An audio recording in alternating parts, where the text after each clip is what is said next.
I would just like to state that I was bothered by several problems in Chassidut for a while. One was the tremendous amount of borrowing that they get from the Torah and all of the theological system of the Shabbatai Tzvi movement that existed at the time. That Chassidut did an awful lot of borrowing from their theology and their take on Kabbalah.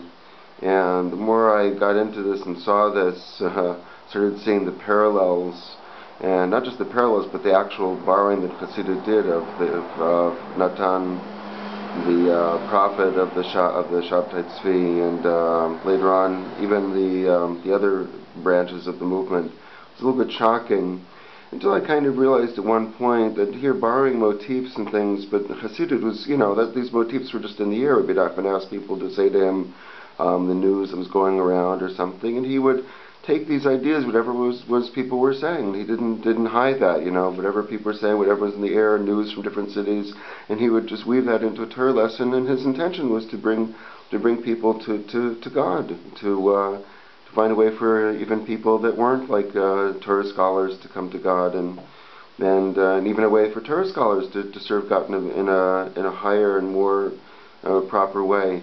So I don't think that was the problem. Also, it's bothering me about the idolatry aspect, that,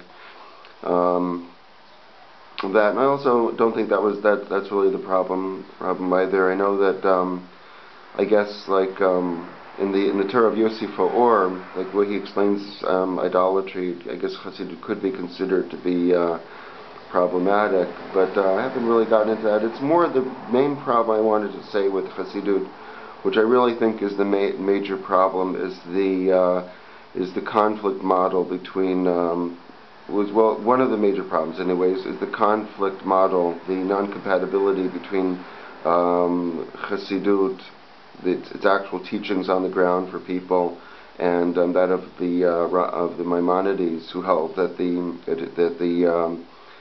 real truth, that the Torah is to bring to the real true philosophy, which is basically a Aristotelian and Neoplatonic type of philosophy that he outlined to some degree in the Mor Nevuchim, and that was pretty much the consensus of all of the Gaonim, coming from Saadia Gaon, the Gaonim, at least Saadia Gaon, and later on Gaonim. Maybe a little bit of background about Saadia Gaon quickly is that he actually came into the world when Jewish people, were actually surrounded in Baghdad with a vibrant culture. The caliph that had taken over Baghdad sometime after Islam had taken over the whole peninsula over there. So sometime after that, there came a caliph to Baghdad, and he brought in scholars from Byzantium. Byzantium was sort of had the libraries of Greek scholarship, and the caliph of Baghdad sent messengers to Byzantium. Was the other part of Rome. It was a Christian nation, Christian empire, excuse me.